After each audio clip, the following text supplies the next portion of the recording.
ஆத்மா போய்விட்டால் இந்த உடல் என்பது ஒரு நிழல் போன்றுதான். ஆத்மா இல்லாவிட்டால் இந்த உடல் நிழல் போன்றது. இது ஒரு ஜடப்பொருள். இப்பொழுது நாம் ஆத்மாவை இழந்துவிட்டு நிழலை பிடித்து கொண்டிருக்கிறோமா? ஆத்மாவை விட்டுவிட்டு தேகத்தை பற்றி கொண்டிருக்கிறோமா? தேகம், தேகத்தினுடைய ஆசைகள், தேகத்தின் கவர்ச்சிகள், தேக சம்பந்தமான நோய்கள், தேக சம்பந்தமான விஷயங்கள் நம்மை கவர்ந்து இழுக்கவில்லையா? 25 ஆகஸ்ட் 1971 அவ்யக்த முரளியில் பாபா கூறியுள்ளார், கோவிலுக்கு செல்கிறோம், அங்கே தேவிகளை, தேவ ஆத்மாக்களை, தேவதைகளை பார்க்கும்போது மனதில் என்ன எண்ணம் வருகின்றது? அதை வெளியில் வருகின்றோம். வெளியில் இருக்கக்கூடிய பெண்களையோ அல்லது சினிமாவிலோ அல்லது போஸ்டர்ஸ்லேயோ நம்ம ஒரு பெண்ணை பார்க்கும்போது நம்முடைய எண்ணம் எவ்வாறாக உள்ளது? இங்கே பார்க்கும்போது நம்முடைய எண்ணங்களில், உள்ளுணர்வுகளில் சஞ்சலம் ஏற்படுகிறது. கோவிலில் இருக்கும் தேவியின் சிலையை பார்க்கும்போது சஞ்சலம் ஏற்படுவதில்லை. ஏன் என்று பாபா கேள்வி கேட்டிருக்கின்றார். கோவிலில் இருக்கும் தேவிக்கு கூட அலங்காரம் செய்திருக்கின்றனர். அதே போன்று வெளியில் இருக்கக்கூடிய பெண்கள் கூட அலங்காரம் செய்திருக்கிறார்கள். அங்கேயும் அழகு, இங்கேயும் அழகு. அங்கேயும் இயற்கையின் அழகு, இங்கேயும் இயற்கையினுடைய அழகு. ஆனால் வெளியில் உள்ளுணர்வில் களங்கம் ஏற்படுகிறது, சஞ்சலம் ஏற்படுகிறது. ஆனால் கோவிலில் இருக்கும் தெய்வ சிலையின் முன்பு அந்த சஞ்சலம் ஏற்படுவதில்லை. இதற்கு என்ன காரணம் சொல்லுங்கள் என்று பாபா கேள்வி கேட்டிருக்கின்றார். இதற்கு 7 விதமான பலகீனங்கள் உள்ளன, காரணம் உள்ளன. பாபாவின் பதில் என்னவென்றால், இங்கே கோவிலுக்குள் செல்லும்போது நம்முடைய நினைவு என்னவாக இருக்கிறது என்றால், அது தேவதை என்று நினைக்கின்றோம். ஆனால் வெளியில் பார்க்கும்போது இது ஒரு பெண் என்று நினைக்கின்றோம். அப்போ அனைத்து விளையாட்டுமே நினைவை அடிப்படையாக கொண்டுதான் இருக்கிறது.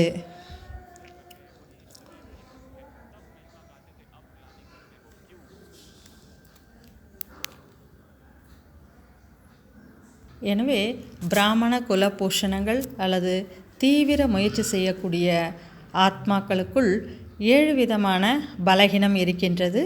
அதில் முதல் பலகீனம் என்னவென்றால், பாபா முரளியில் நமக்கு கூறியிருக்கின்றார். 25 ஆகஸ்ட் 1971 ஆகஸ்ட் மாதம் சொல்லியிருக்கார் பாபா நமக்கு. ஹிஸ்ட்ரி ஹாலில் இந்த முரளி நடந்திருக்கு. முதல் பலகீனம் எல்லாத்தை விட 7 பலகீனங்களிலும் முதன்மையானது என்னவென்றால், நினைவில் சக்தி குறைவாக இருக்கிறது. எல்லா காரியமுமே நாம் நினைவின் அடிப்படையில் தான் செய்ய வேண்டும். அந்த நினைவை சக்திசாலியாக வைத்து கொள்ள வேண்டும்.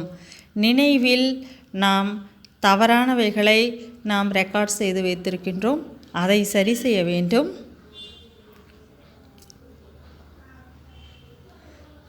தன்னை நாம் மகான் ஆத்மா என்று புரிந்து கொள்ள வேண்டும்.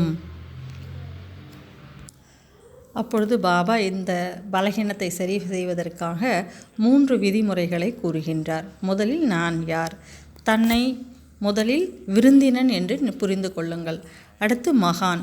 மகானுக்கும் நமக்கும் உள்ள வித்தியாசம் என்ன? மிகப்பெரிய வித்தியாசம் என்ன?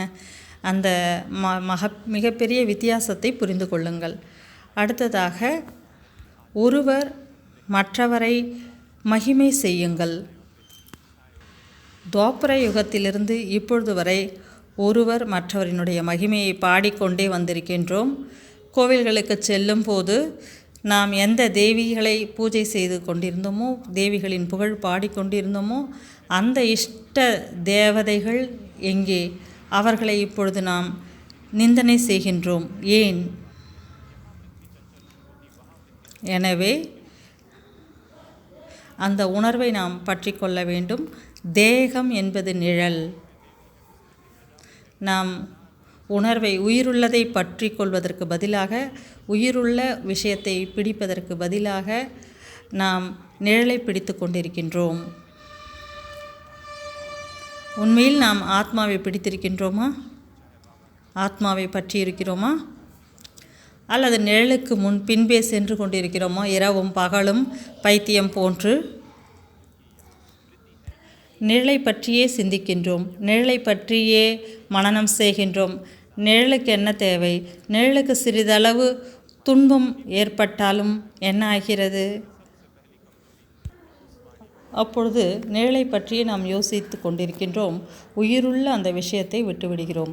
இரவு கொஞ்சம் உடல் சரியில்லாமல் நோய் ஏற்படுகிறது அல்லது காய்ச்சல் ஏற்படுகிறது என்று வைத்து கொள்ளுங்கள். உடனே என்ன முடிவு செய்கிறோம்? ஆத்மா என்ன சங்கல்பம் செய்து விடுகிறது? நாளை காலை அமிர்த வேலை நாம் செய்ய வேண்டாம், ஏனென்றால் பாபாவுக்கு கூட நமக்கு என்ன ஆகியிருக்கிறது என்று தெரியும் என்று சங்கல்பம் செய்து விடுகின்றோம். பாபாவுக்கு தெரியாது, அவருக்கும் தான் தெரியும் நம்ம சரியா இல்லை, நமக்கு உடம்பு சரியில்லைன்னு தெரியும். ஆத்மா அழுக்காகி இருக்கிறது. இன்று காலை சாக்கார முரளியில் கணவன் மனைவி அல்லது ஆண் பெண் இருவருமே பதித்தமாகி இருக்கின்றார்கள் என்று சொல்லப்பட்டிருக்கிறது. இப்பொழுது ஆண் பெண் இருவருமே தூய்மையாக வேண்டும். இது பதித்தமான உலகம், விகார உலகம், நரகம், துக்கம் நிறைந்த உலகம். எங்கு பார்த்தாலும் துக்கமே நிறைந்திருக்கின்றது. பகவான் நமக்கு வைராகியத்தை ஏற்படுத்துகின்றார். இந்த உடலின் மீதும் இந்த உலகத்தின் மீதும் இந்த உடலின் மீதும் வைராகியத்தை ஏற்படுத்துகின்றார் பகவான்.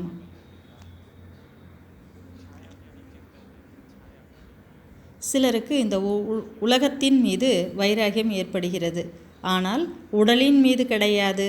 சிலர் தேகத்தை பற்றி கொண்டிருக்கிறார்கள், தேகத்தின் மீது வைராகியம் ஏற்படுவதில்லை. சிலர் தேகத்தை பற்றி இருக்கிறார்கள், பிடித்து கொண்டிருக்கிறார்கள். பெயருக்கு இந்த உலகத்தின் மீது அவர்களுக்கு வைராகியம் இருக்கிறது. அதுவும் சுகம் வசதிகள் இங்கு கிடைத்து கொண்டிருக்கிறது. அதனால் அது குறைந்துவிட்டால் மீண்டும் உலகத்தின் வழியை பிடித்து கொள்வார்கள்.